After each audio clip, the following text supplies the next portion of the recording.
Dan saya akan membaca dari Daniel 1 ayat 4. The 4 young men, Daniel, Shadrach, Meshach, and Abednego, Ada 4 pemuda, Daniel, Sadrak, Mesak, dan Abednego. are in captivity. Ya, mereka dibuang.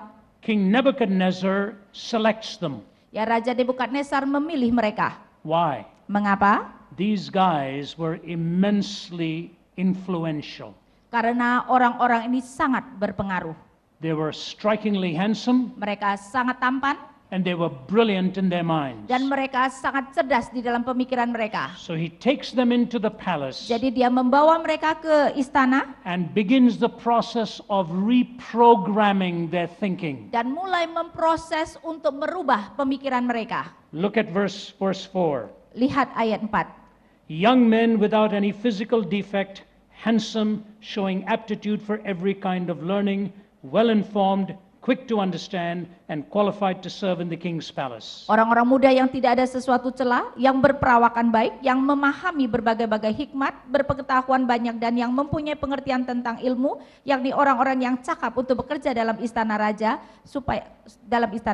He was to teach them the language and literature of the Babylonians. Dan mereka akan diajarkan tulisan dan bahasa orang Kasdim. And the program began. Dan program itu dimulai. They were in the palace. Mereka ada di istana. Look at verse 8. Perhatikan ayat But 8. Daniel resolved not to defile himself with the royal food and wine, and asked the chief official for permission not to defile himself this way. Daniel berketetapan untuk tidak menajiskan dirinya dengan santapan raja dan dengan anggur yang biasa diminum raja. Dimintanyalah kepada pemimpin pegawai istana itu supaya ia tidak usah menajiskan dirinya. Verse 17. Ayat 17. To these 4 young men, Kepada keempat orang muda ini, God gave knowledge and understanding of all kinds of literature and learning. Allah memberikan pengetahuan dan kepandaian tentang berbagai-bagai tulisan dan hikmat. And Daniel could understand visions and dreams of all kinds. Sedang Daniel juga mempunyai pengertian tentang berbagai-bagai penglihatan dan mimpi. Verse 20. Ayat 20. In every matter of wisdom and understanding about which the king questioned them,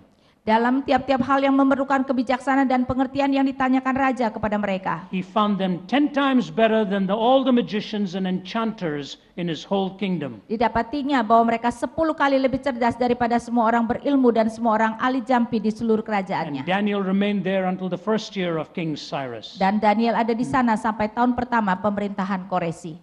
I'm going to quote to you about 3 stanzas of a piece of poetry. Ya, saya akan memberikan kepada saudara 3 stansa daripada sebuah puisi. And it's hard to break into it Ya, in dan- interpretation. Ya, sangat sulit untuk memotong-motongnya di dalam So penerjemahan. I will give you the 3 stanzas in English first, Ya, jadi akan diberikan 3 stansa ini di dalam bahasa Inggris terlebih dahulu. then it'll be interpreted for you ideationally. Ya, dan kemudian akan diterjemahkan secara ide kepada saudara. Nobody knows who wrote this. Ya, tidak ada yang tahu siapa yang It menuliskannya. is often credited to anonymity. Ya, sering sekali dikreditkan bahwa kita tidak tahu siapa yang menulis. This is the way it goes. Dan inilah puisi tersebut. When God wants to drill a man and thrill a man and skill a man, when God wants to mold a man to play the noblest part, when he yearns with all his heart to create so great and bold a man that all the world might be amazed, watch his methods, watch his ways, how he ruthlessly perfects whom he royally elects, how he hammers and hurts him, and with mighty blows converts him into trial shapes of clay that only God understands, while his tortured heart is crying and he lifts beseeching hands. How he bends but never breaks, when his good he undertakes, how he uses whom he chooses, and with mighty acts induces him to try his splendor out. God knows what he is about. Ketika Allah mau membentuk seseorang dan memberikan pelatihan kepada seseorang, ketika Allah mau membuat seseorang bermain bagiannya yang paling agung, ketika dia menginginkan dengan segala hatinya untuk menciptakan seorang yang begitu luar biasa dan berani, supaya seluruh dunia bisa terheran-heran, perhatikan metodenya, perhatikan caranya. Betapa dia dengan tidak henti-hentinya menyempurnakan dia yang telah dia pilih. Betapa dia memalukan dan menyakiti dia, dan dengan terpaan-terpaan yang luar biasa membentuk dia di dalam bentuk bejana yang hanya Allah mengerti. Ketika dia menyiksa, ketika hatinya yang tersiksa, berseru dan dia mengangkat tangannya yang memohon. Bagaimana dia membungkuk tetapi dia tidak pernah hancur. Ketika kebaikannya Allah lakukan, ketika dia memakai orang yang telah dipilihnya dan dengan karya-karyanya yang luar biasa dia membentuk dia supaya kemudian dia bisa memberikan keagungan. Allah tahu apa yang dia lakukan. How he bends but never breaks. Betapa Allah membentuknya, membengkokkannya, tetapi tidak pernah menghancurkannya. God knows what he's about. Ya, dan Allah tahu itu mengenai apa. You will never attain to the maturity that Christ wants you to have without going through the mill of being pressed down and reshaped into the person he wants you to be. Kita tidak mungkin menjadi seperti apa yang Allah inginkan kalau kita tidak kemudian ditekan, diperas sampai Allah melakukan seperti yang dia Let inginkan. me share with you a true story. Saya mau mengisahkan sebuah kisah sejati. This took place in the year 2000 Ini terjadi pada tahun 2000, in the former Soviet Union. ya, di dalam yang dulunya adalah Uni Soviet, They were emptying out their prisons of political prisoners. di mana mereka mengosongkan penjara-penjara mereka yang adalah penjara politik. There was a Hungarian prisoner by the name of Andres Tamas. Ada Andres Tamas, seorang yang dipenjara, seorang Hungaria. He had been in solitary confinement for most of the time he was there for 55 years. Selama 55 tahun ketika dia di penjara, dia diasingkan sendirian.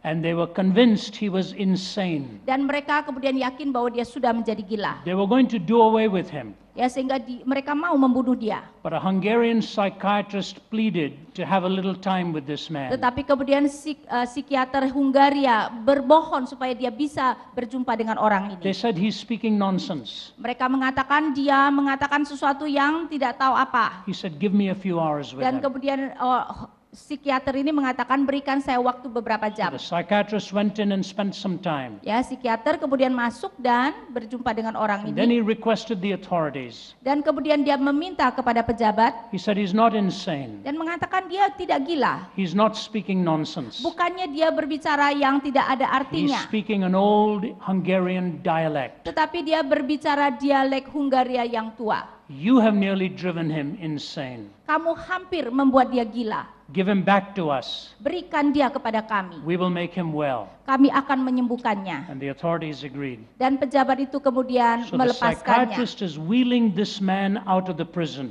Karena itu si psikiater kemudian membawa sang orang ini keluar dari penjara. And when he comes out, Dan ketika dia keluar, he made his first request. dia kemudian meminta suatu permohonan yang You know pertama. what he asked for? Saudara tahu apa yang dia minta? If you have never read the story, you would never guess. Kalau saudara belum pernah membaca cerita ini, saudara tidak mungkin menerka. He asked for a mirror. Dia meminta sebuah cermin. He hadn't seen his face in 55 years. Dia belum melihat wajahnya selama 55 tahun. When he went into prison, he was 20.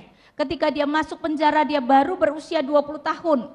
He was now 75. Sekarang dia berusia 75 He tahun. could not bear the sight of his own face for Dan- more than a couple of seconds. Dan ketika dia melihat cermin, dia tidak tahan melihat wajahnya lebih daripada beberapa detik saja. Put his face in his hands and sobbed uncontrollably. Dan kemudian dia menaruh mukanya di tangannya dan menangis tak henti-hentinya. Imagine that. Bayangkan itu. Think about having no idea what you even look like after being tortured physically and emotionally. Bayangkan saudara bahkan tidak tahu lagi wajah saudara itu seperti apa setelah disiksa secara fisik dan emosi selama 55 tahun. You know, we wake up in the morning, Kita bangun pagi hari, we wash our face, kita membasuh muka kita, we put on all our innocent forms of disfigurement, ya, dan kita kemudian menaruh segala sesuatu yang merusak wajah kita. and then we look into the mirror the way we think we ought to look to everybody else. Dan kemudian kita melihat ke cermin, memastikan bahwa kita seharusnya muncul seperti ini di hadapan orang, With the help of a mirror. ya, dengan bantuan cermin. Is there a mirror for the soul? Tetapi apakah ada cermin untuk jiwa? Has God given you and me a mirror by which we may see how we were meant to look? Apakah Allah memberikan kita sebuah cermin supaya kita tahu bagaimana jiwa kita seharusnya The kelihatan? answer is yes. Dan jawabannya adalah ya. All of those descriptions are given in Deuteronomy chapter 8. Semua gambaran yang diberikan di dalam Ulangan 8. And there are three very simple descriptions: Dan ada 3 gambaran yang sangat sederhana. humility, Kerendahan hati, spirituality, kerohanian, and faith. dan iman. To be humble before God, Rendah hati di hadapan Allah, to know that you shall not live by bread alone, mengerti bahwa kita tidak hanya hidup and to berdasarkan know roti as you saja, walk through the journey of life, He will protect you and guard you. dan tahu bahwa ketika kita menjalani hidup ini, Dia akan melindungi kita dan menjaga kita. Do you know when Jesus was tested in the wilderness, Apakah saudara tahu bahwa ketika Yesus diuji di padang gurun, all of His answers came from Deuteronomy chapter 8. bahwa semua